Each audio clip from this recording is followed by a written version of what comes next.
আসসালামু আলাইকুম ভিউয়ার্স, আমি কাবির আছি আপনাদের সাথে এবং আপনারা দেখতেছেন সায়েন্স প্লাস ল্যাব। আজকে আমরা একটি কোয়াডকপ্টার বা ড্রোন নিয়ে বিস্তারিত আলোচনা করব। কিভাবে এটি আকাশে ওড়ে এবং উপরে নিচে ডানে বামে এটি কিভাবে চলাচল করে এবং কোন মেকানিজম এবং কিভাবে কাজ করে তা নিয়ে বিস্তারিত থাকছে সম্পূর্ণ ভিডিওটিতে। সম্পূর্ণ ভিডিওটিতে আমরা অনেক জায়গায় অ্যানিমেশনের ব্যবহার করেছি, এতে করে এর মেকানিজম সম্পর্কে আমরা সহজে বুঝতে পারবো। সম্পূর্ণ ভিডিওটি দেখলে আশা করি আপনারাও এর মেকানিজম সম্পর্কে সঠিক ধারণা পেতে পারেন এবং বুঝতে পারবেন একটি ড্রোন অথবা কোয়াডকপ্টার কিভাবে কাজ করে।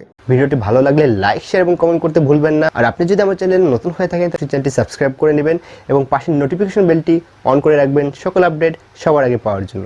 তাহলে চলুন ভিডিওটি শুরু করা যাক। ড্রোন হচ্ছে মনুষ্যবিহীন একটি যান যা কোনো মানব পাইলট ও ক্রুর সাহায্য ছাড়াই চলাচল করতে পারে। ড্রোনে ব্যবহার করা হয়ে থাকে বিএলডিসি মোটর। বিএলডিসি অর্থাৎ ব্রাশলেস ডিসি মোটর ব্যবহার করা হয়ে থাকে। আমার কাছে 3টি ভিন্ন আরপিএম এর ব্রাশলেস মোটর রয়েছে। আরপিএম রেভলিউশনস পার মিনিট, অর্থাৎ একটি বস্তু মিনিটে যতবার ঘুরবে তার আরপিএম তত হবে। বোঝার সুবিধার্থে একটি বস্তু যদি 1 মিনিটে 1000 বার ঘোরে তাহলে তার আরপিএম হচ্ছে 1000। এবার যদি আমরা আমাদের উপরের মোটরটিকে দেখি তাহলে দেখতে পাচ্ছি এটা 1000 কেবির ব্রাশলেস মোটর, অর্থাৎ প্রতি ভোল্টে 1000 আরপিএম পাওয়া যাবে এই মোটরটি থেকে। আমরা যে ড্রোনগুলো তৈরি করে থাকি সেগুলোতে আমরা 11.1 ভোল্টের লিপো ব্যাটারি ব্যবহার করে থাকি। তাই যদি আমরা 11.1 ভোল্টের লিপো ব্যাটারি ব্যবহার করে এই মোটরগুলোকে চালাই তাহলে আমরা এই মোটরগুলো থেকে 11100 আরপিএম পাবো, অর্থাৎ প্রতি মিনিটে এই মোটরগুলো 11100 বার ঘুরবে। পরবর্তীতে আমার কাছে আরও একটি ব্রাশলেস মোটর আছে যেটা হচ্ছিল 2200 কেবি, এবং এই 2200 কেবি ব্রাশলেস মোটরটিকে 11.1 ভোল্টের লিপো ব্যাটারি দিয়ে চালালে 24420 আরপিএম পাবো। এবং আরও একটি ব্রাশলেস মোটর আছে যেটি হচ্ছে 920 কেবি, এবং এটিকে যদি আমরা 11.1 ভোল্টের ব্যাটারি দ্বারা চালাই তাহলে এটি থেকে আমরা 10212 আরপিএম পাবো। এবং আমরা বাসাবাড়িতে যে ফ্যানগুলো ব্যবহার করি এই ফ্যানগুলোর আরপিএম 400 থেকে 500 আরপিএম এর হয়ে থাকে, তাই আমরা খুব সহজে ধারণা নিতে পারি এই ব্রাশলেস মোটরগুলো কতটা পাওয়ারফুল। ব্রাশলেস মোটরের বাইরের কভারটি ঘুরে এবং ভিতরের কয়েলটি ড্রোনের সাথে আটকানো থাকে। ব্রাশলেস মোটরের প্রপেলারটি উপরের অংশের সাথে আটকানো থাকে, এতে করে বাইরের কভারটি যখন ঘুরে ব্রাশলেস মোটরের পাখাগুলো তখন ঘুরতে থাকে।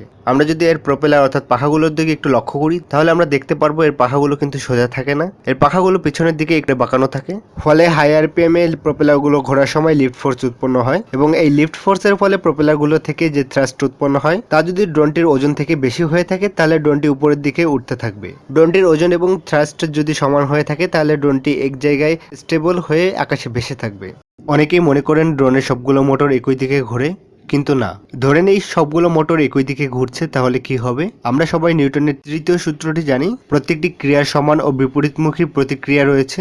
তাই সবগুলো মোটর যেদিকে ঘুরছে রিয়াকশন ফোর্সের কারণে ড্রোনটি তার বিপরীত দিকে অনবরত ঘুরতে থাকবে। তাই আমরা ড্রোনটির প্রথম এবং চতুর্থ মোটরটিকে ক্লকওয়াইজ ডিরেকশনে অর্থাৎ ঘড়ির কাঁটার দিকে এবং দ্বিতীয় এবং তৃতীয় মোটরটিকে কাউন্টার ক্লকওয়াইজ ডিরেকশনে অর্থাৎ ঘড়ির কাঁটার বিপরীত দিকে ব্যবহার করে থাকি। এবং এতে করে ড্রোনটির রিয়াকশন ফোর্স 0 হয়ে যায় এবং ড্রোনটি স্টেবল হয়ে আকাশে উঠতে পারে। ড্রোনটিকে সামনের দিকে নেওয়ার জন্য সামনের মোটর দুটির স্পিড কমিয়ে এবং পিছের মোটর দুটি স্পিড বাড়িয়ে নিতে হবে। ফলে সামনের মোটরের তুলনায় পিছের মোটর দুটিতে বেশি থ্রাস্ট জেনারেট হবে এবং ড্রোনটি হালকা হেলে সামনের দিকে এগিয়ে যাবে। এই কাজটি নিখুঁতভাবে সম্পন্ন করবে ড্রোনটিতে থাকা অ্যাডভান্স লেভেলের ফ্লাইট কন্ট্রোলার। ফ্লাইট কন্ট্রোলারটি ইএসসি অর্থাৎ ইলেকট্রনিক স্পিড কন্ট্রোলার ব্যবহার করে এই সম্পূর্ণ কাজটি পরিচালনা করে থাকবে। ড্রোনটিকে বাম দিকে নেওয়ার জন্য একইভাবে বাম দিকের মোটর দুটির স্পিড কমিয়ে এবং ডান দিকের মোটর দুটির স্পিড বাড়িয়ে নিতে হবে। ডান দিকের মোটরগুলো বেশি থ্রাস্ট জেনারেট করায় ড্রোনটি বাম দিকে যেতে শুরু করবে। এখন ড্রোনটিকে একই স্থানে রেখে ঘোরাতে চাইলে নিউটনের তৃতীয় সূত্র অনুযায়ী ড্রোনটিতে যে রিয়াকশন ফোর্স উৎপন্ন হয় সেটিকে কাজে লাগাতে হবে। সেক্ষেত্রে ড্রোনটির ক্লকওয়াইজ ডিরেকশনে ঘুরতে থাকা মোটরগুলোর স্পিড বাড়িয়ে ড্রোনটিকে কাউন্টার ক্লকওয়াইজ ডিরেকশনে অর্থাৎ মোটরগুলো যেদিকে বেশি ঘুরছে তার বিপরীত দিকে ড্রোনটিকে ঘোরানো সম্ভব।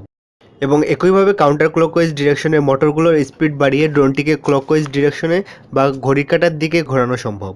আর এই মেকানিজম ইউজ করে ড্রোনটি উপরে নিচে সামনে বামে চলাচল করে। এই কাজগুলো মূলত ড্রোনটিতে থাকা অ্যাডভান্স লেভেলের ফ্লাইট কন্ট্রোলার করে থাকে। আমাদের শুধু রিমোটের স্টিককে উপরে নিচে ডানে বামে করলেই সেই অনুযায়ী ড্রোনটি কাজ করে থাকে। ড্রোনে বিভিন্ন ধরনের ফ্লাইট কন্ট্রোলার ব্যবহার করা হয়ে থাকে, যেমন F3 flight controller, KK 2.1.5 flight controller, APM 2.8 flight controller, Pixhawk flight controller, CC3D flight controller, F405 flight controller. তাছাড়া DJI ব্র্যান্ডের দুটি ফ্লাইট কন্ট্রোলার রয়েছে, DJI Naza V2 flight controller এবং DJI Naza M lite flight controller. Flight কন্ট্রোলারই মূলত ড্রোনটিকে stable রাখতে সাহায্য করে। হঠাৎ বাতাসের ধাক্কার ফলে ড্রোন যখন নিয়ন্ত্রণের বাইরে চলে যেতে চায়, তখন কয়েক সেকেন্ডের মধ্যে ড্রোনটিকে রিমোট দিয়ে কন্ট্রোল করা বা রিঅ্যাডজাস্ট করা সম্ভব নয়। তখন ড্রোনটিতে থাকা ফ্লাইট কন্ট্রোলার এই কাজটি কয়েক সেকেন্ডের মধ্যে করে থাকে। এসব কাজ করার জন্য ফ্লাইট কন্ট্রোলারে বিভিন্ন ধরনের সেন্সরের প্রয়োজন হয়, যেমন 3 access accelerometer, barometer, magnetometer, gyroscope sensor এবং অবস্টিক্যাল সেন্সর সহ অনেকগুলো সেন্সর ব্যবহার করা হয়ে থাকে। ফ্লাইট কন্ট্রোলার ড্রোনগুলোকে ইএসসির মাধ্যমে কন্ট্রোল করে থাকে।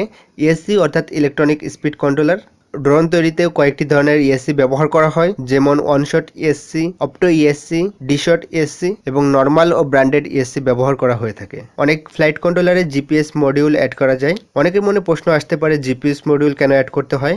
জিপিএস ব্যবহার করলে ড্রোনের স্টেবিলিটি আগের তুলনায় অনেক বেশি বেড়ে যায় এবং ড্রোন সহজেই পজিশন হোল্ড করে ফ্লাই করতে পারে, অর্থাৎ আকাশে একটি স্থানে স্টেবল হয়ে ভেসে থাকতে পারে। তাছাড়া জিপিএস ব্যবহার করার সবচেয়ে বড় সুবিধা হলো ড্রোনটি যদি রেঞ্জের বাইরে চলে যায়, অর্থাৎ রিমোটটির সাথে ড্রোনটির সিগন্যাল যদি বিচ্ছিন্ন হয়ে থাকে, তখন ড্রোনটি জিপিএস এবং টাওয়ার সিগন্যাল ব্যবহার করে অটো পাইলট মোড ও রিটার্ন টু লঞ্চ মোডের মাধ্যমে ড্রোনটি যে স্থান থেকে উড়েছিল সেই স্থানে আবার ফিরে আসে। এতে করে জিপিএস ব্যবহার করলে ড্রোনটি যদি রেঞ্জের বাইরে চলেও যায়, তাহলে হারিয়ে যাওয়ার সম্ভাবনা অনেকাংশে কমে আসবে।